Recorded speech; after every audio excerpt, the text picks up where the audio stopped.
and we should be good to go.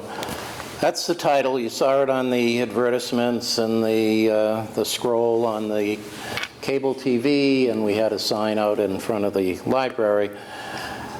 And this is put on by the Lunenburg Historical Society. It's actually the second of our educational programs scheduled for 2022. And I feel fortunate to be able to present it. Our next one, tying into the Whalum Bench, will be in September, and we're in the process of negotiating to have the program about Whalum Park. So that should be of interest to a lot of people. So, sundials are timeless. I thought that was clever because it actually has two interpretations. The first one is that sundials date back to antiquity, with the earliest sundial found in Egypt being dated at about 1300 BC.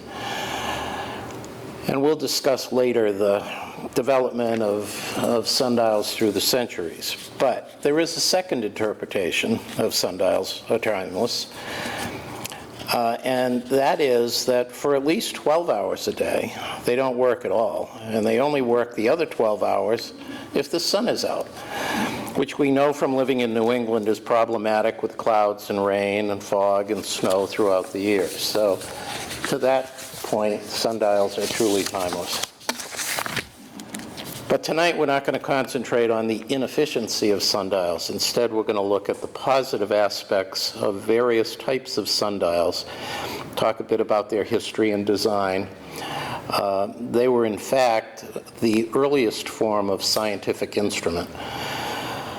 And I should also mention there's a table at the front with historic examples of different types of sundials, which is part of a private collection of antique Irish scientific instruments.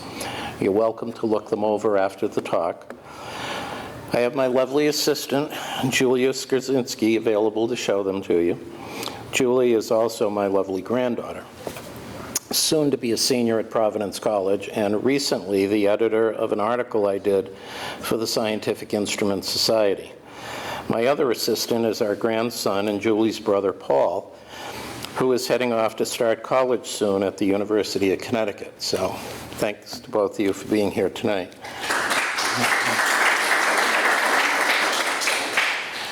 These instruments on the table, in some cases, are as old as Lunenburg is a town, dating back to the 1700s. So I would ask you to be careful in looking them over. I continue to be amazed, given how old they are, as to the detail and engraving and quality of construction that they exhibit. And I've provided a magnifying glass there, especially for the small pieces. You can take a look through and see the quality of the engraving. There's also some white gloves if you dare to pick one up. So, okay. Early dials. Let's see if we can move forward here. Help. Chuck? Aim it out this way. I'm going to turn it on. Is it on? Should be a green light there. There you go. You might need to point to that unit over there. I'm not sure. Well, we may have to do it manually. Maybe I'm in the way. Maybe it's in my head. Try that. There you go. Okay. Thank you, Caroline. Sundials can be historically important. I guess I'm going to need you to, they can be architectural, they can be sculptural, they can be mathematical, and occasionally functional. So, this is what we typically think of when we say, oh, you know, I saw a sundial today, or there's a sundial over there. It's what we typically think of as a garden-type dial. It's a flat plate. It's engraved with the hours of the day, typically a compass rose on it, And in this case, and this is the case of all of those on the table, it has the signature of the maker. And this particular one is from 1750. This is not a sundial. This is a log with a spike in it, and the remnants of a clock face on it, and this is in no way representative of the true function of a sundial, because sundials are very mathematical when you decide to study them, and if so inclined, decide to make one. So, types of sundials. There are horizontal dials. We just referenced that, and those are typically garden dials. There are vertical dials, which appear on walls. Scaphe dials. Scaphe is from the Greek language, and it's Greek for bowl. So we'll see an example of a bowl dial. Pillar dials can range anywhere from something 6 or 8 inches high to a column, a stone column. And it's simply a round structure, round column, round pillar with a indicator sticking out from it, and the shadow is cast and it continues around the circumference of the column itself. Compass dials. At a point in time, people started making dials smaller. They could have them in their pocket. So there's a book entitled A Dial in Your Poke, meaning your pocket, and you'll see an image of that book. But compass dials became very popular because you could have it in your pocket, not have to be looking around town for a sundial to see on a wall to see what time it is. And as long as you knew the latitude and you could line up north and whatever, you could get a pretty good sense of what time it was. Equinoctial dials are travel dials, and as we'll get into a little bit later, sundials are dependent on the latitude of where you are in the world at the time. So travel dials evolved as equinoctial dials, and we have an example over on the table, which you can take a look at after. And then there's ring dials.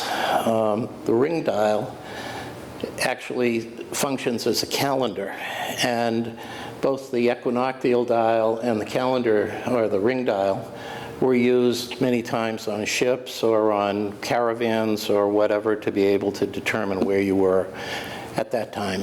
And Caroline?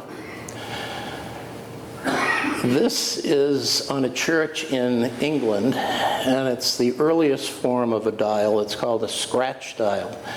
And it's on the wall of a church, and there would be a wooden rod or indicator sticking out, and it would cast a shadow, and people would know when the church services were, so that they weren't so much worried about, whether it was 2 or 2:30 or 3:30 or 4. It's when the shadow hit that line, they knew there was going to be a church service going on, and you better be there. So, typical garden dial. Everybody's seen one at some point in time, I'm sure. Another one, a vertical wall dial. Now this happens to be at Mystic Seaport in Connecticut, and it's a rather clever use of the gable end of one of their buildings. And you could go one more. There's a close-up of it, and you can see what they did was fabricate a small anchor, and the chain for the anchor is actually casting the shadow, and it's close to 3:30 in the afternoon. This is the bowl dial, the bowl design, and I think I have my... I don't know if you could see that little red dot, but this is where things get highly technical, and the equation of time and the movement of time is captured on these curved inserts in the bowl dial. And rather unique, very sculptural, looks nice in a plaza, but just another type of dial. There's your pillar or column dial. It's also called a shepherd's dial because shepherds used to carry them with them. That particular one is about the size of a pepper mill, and you could actually probably get a pepper mill and make a column dial out of one. But you can see there's the indicator coming out here and the shadow cast down. And again, it's curvilinear around the column, and you can follow the time as the Earth rotates. I always find myself stopping to say as the sun moves across, but it's not the sun that's moving. We're the ones that are moving. And we're moving in an elliptical path around the sun, and we're rotating as we do it. So at any rate, it's just another dial. Compass dial, and this is one that's over on the table. And do have, take a chance to look at the engraving on it. It's just remarkable. And we'll talk about gnomons, but the angled piece, the indicator, actually folds down and it slides into a leather case. So, and I put the little ruler there to indicate the size of it. This is the equinoctial dial, and whereas with the compass dial, it's a fixed gnomon depending on where you are. Here you have the opportunity, and again, all these things fold down against each other, but the gnomon allows you to raise the plate, or the plate is allowed to rise up, and on the side, and you'll see it over here, there are degrees. So if you know what your latitude you're at, excuse me, you can set it on the latitude, and again, the gnomon will cast the proper shadow. One more. Ring dial. This is one of the earliest dials that we have, and I think it's 1730, which is 2 years younger than Lunenburg is. And you can see on the plate those letters, which are December, January, February, March, April, August, September, October, November, December. And held by a string, and you can just barely see right there, there's a sliding piece of brass with a hole in it. So if you line up if you know it's May, and you line that up, and you hold it up, and the sun comes through, and it shines through that little hole, it will indicate the time on the inner ring, like so. And then there's another ring on the outside. So highly technical for 1730, it would seem. This is an armillary sphere, and that's sitting there over on the corner of the table. This one actually lives in Lunenburg, and you can see that it's spherical in nature. It has an arrow going through it at the angle of the Earth's axis, and where are we here? Right there. You can see it's 1 o'clock, or 1:30, I guess. And I took that the other day, so we know it works. Go ahead, Caroline. This is a famous sundial. It's a Scaffy sundial, and it is located at the prime meridian in Greenwich, England, and very sculptural. And the two dolphins you can see are holding in their mouths the bowl itself, and where the two dolphins' tails touch, they cast a shadow, and you can read the time there. And then there's the monumental sundial. This is in Jaipur, in India. It was built in 1753, if you can imagine. It was built by a Maharaja, apparently to impress somebody.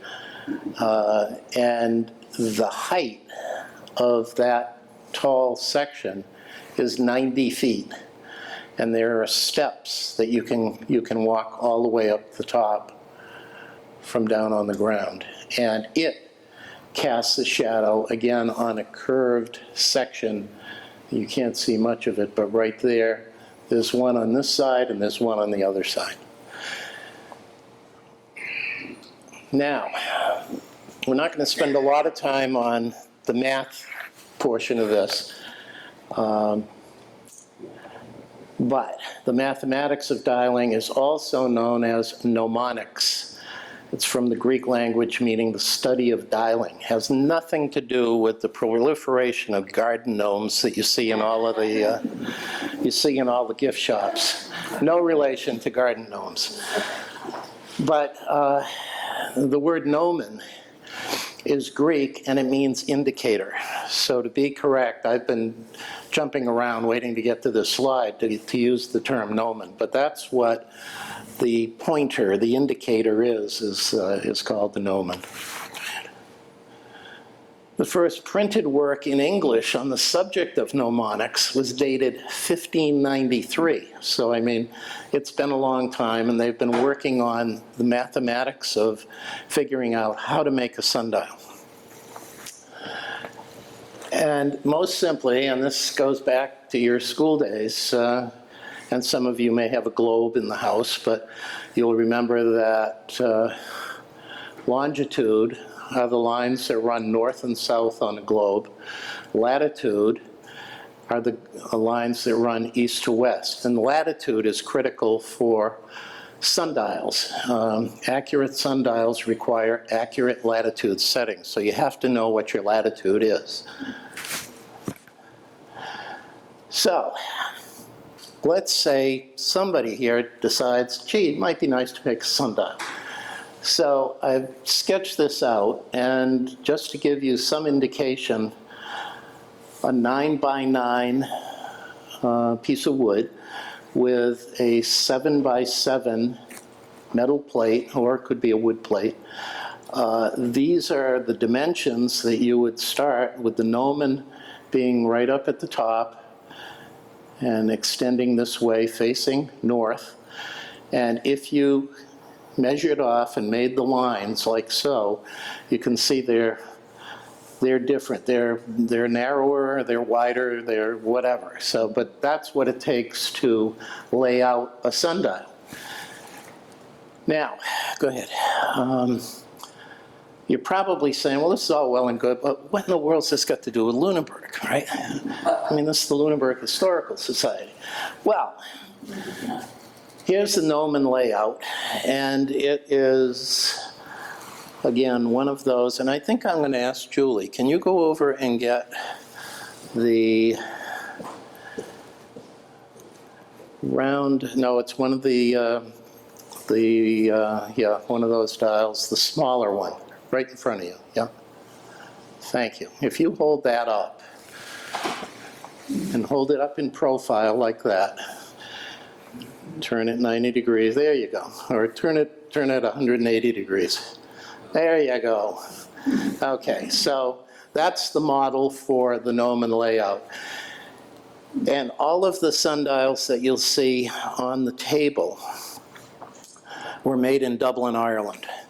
And you can see as you walk by that all of the angles of all of those dials are similar, because they were made in Dublin, and Dublin's latitude is 53.34 degrees. To make them accurate and functional in Lunenburg, that angle would have to be along that red line, which is 42.59 degrees. So again, if you just went out and said, I'm going to build a sundial, it's important to know what latitude it's going to be used in. And hearkening back to the dial in India, and we don't need to go back to it, but it was 27 degrees because it's that much closer to the equator. So the closer you get to the equator, the less the angle is going to be. Right. There's a tremendous amount of scholarship related to sundials, and there's the book, A Dial in Your Poke, meaning your pocket. The sundial on the left shows you that sculptural dial in Greenwich. There's sundials of the British Isles, sundials at Greenwich, and what else was I going to say there? If, for example, you were to look at sundials at Greenwich, you would find that most of the dials that we recognize are in Europe. There's some in Asia. There's a tremendous number of dials in Korea, China, Japan. I mean, who would know? But there's actually a lot of scholarship relative to the locations of dials other than in Europe and in Britain. So, let me get back to my notes here. Where I was saying early dials were used on buildings, especially churches, and we talked about the scratch dials. The high point of sundial development was during the 18th and 19th century when clocks and watches were being designed. They were notoriously inaccurate, the clocks and the watches. Sundials in the town centers were used to regulate public clocks, checking their accuracy and indicating time to passersby. And with the advent of modern communications and extreme accuracy of timekeeping devices, like these, the sundial has been eclipsed as a serviceable scientific instrument. Its history, however, remains. What's next? You too could be a sundial, though. There's far too little time tonight to cover the full range and development of sundials. There are volumes of research, and even though we're talking about very few primary type sundials,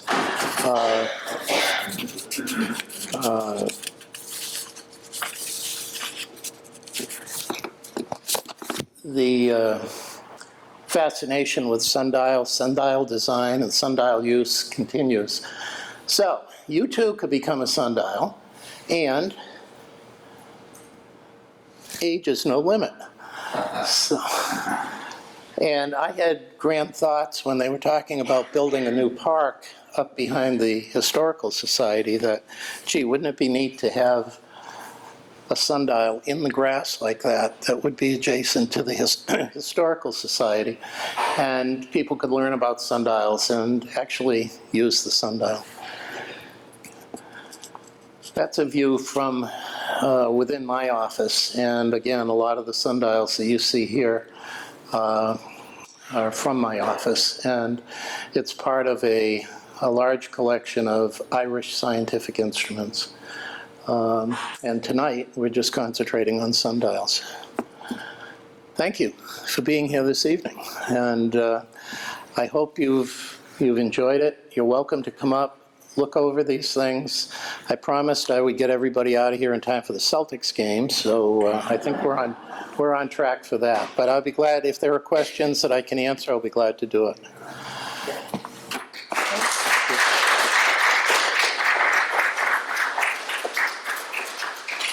And yes, it's warm in here.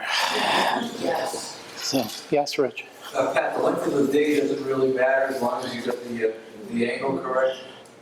Yeah, correct. And So the width of the sundial still works? yeah, and actually, one of the anomalies of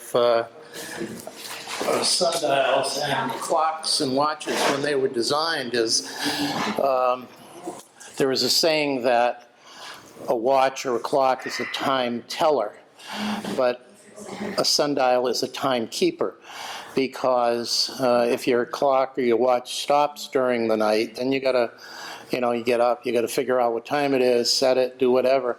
The sundial doesn't matter. The sun comes up, the sun's out, tells you exactly what time it is. You don't have to race around looking. So just one of the little anomalies. So, welcome. Whew. They're looking to open a window.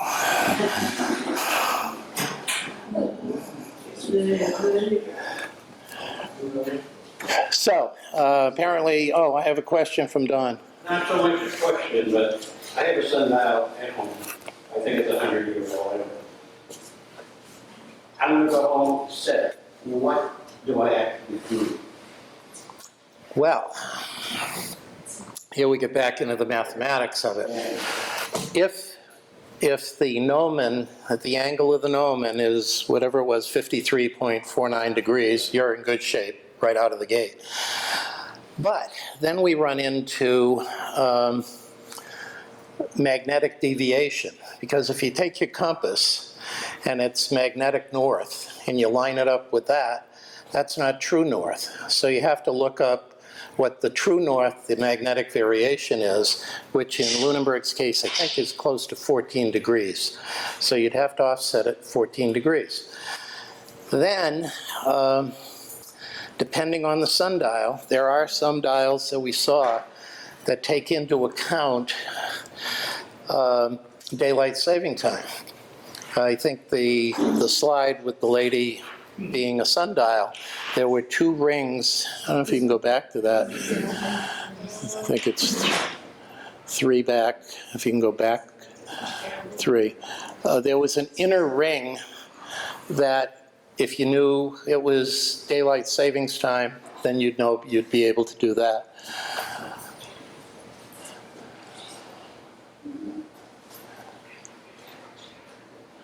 Not sure we'll get back to it, but okay, now go back, now go back, now go back. There.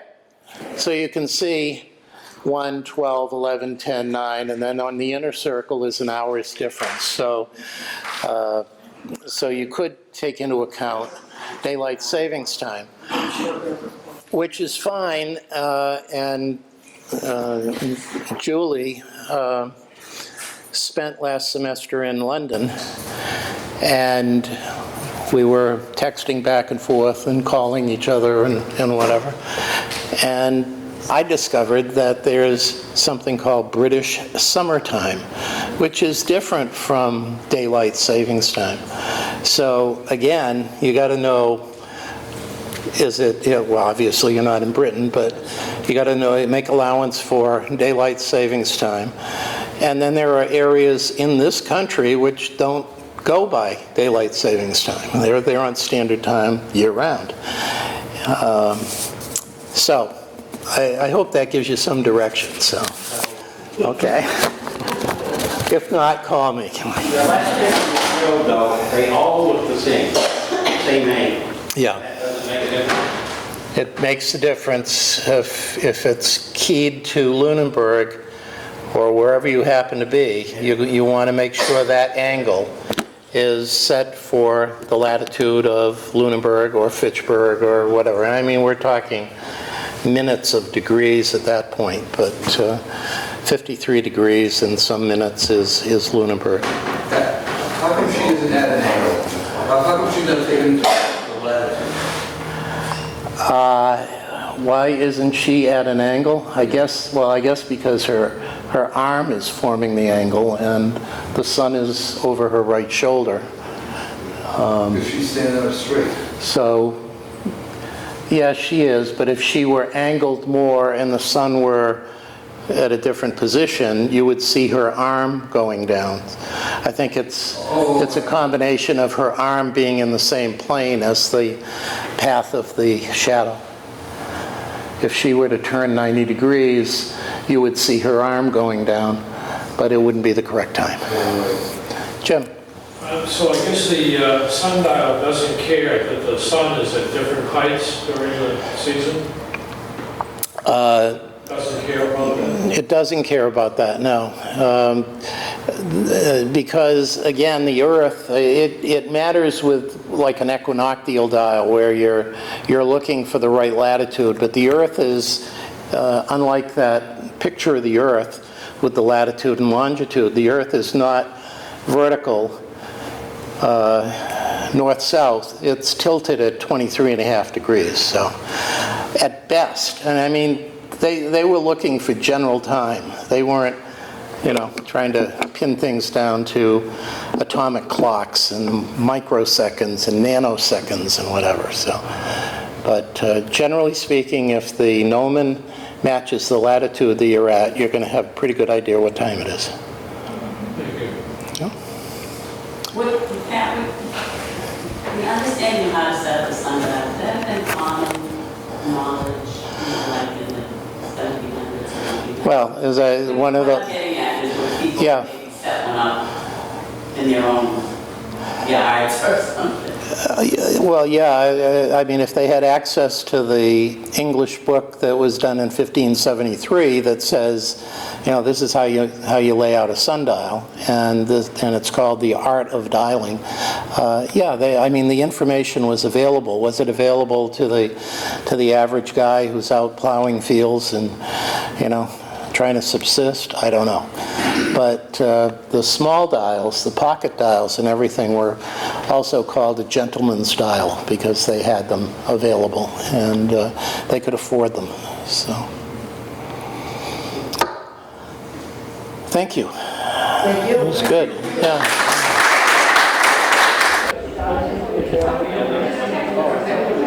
So now these have got the compass right in it. Now I wonder if the compass has been tweaked to the north side. Some of them you can set. Oh, true. You can actually set that offset. Yeah, these are old enough that probably not. Yeah. Well, I don't know what the offset is.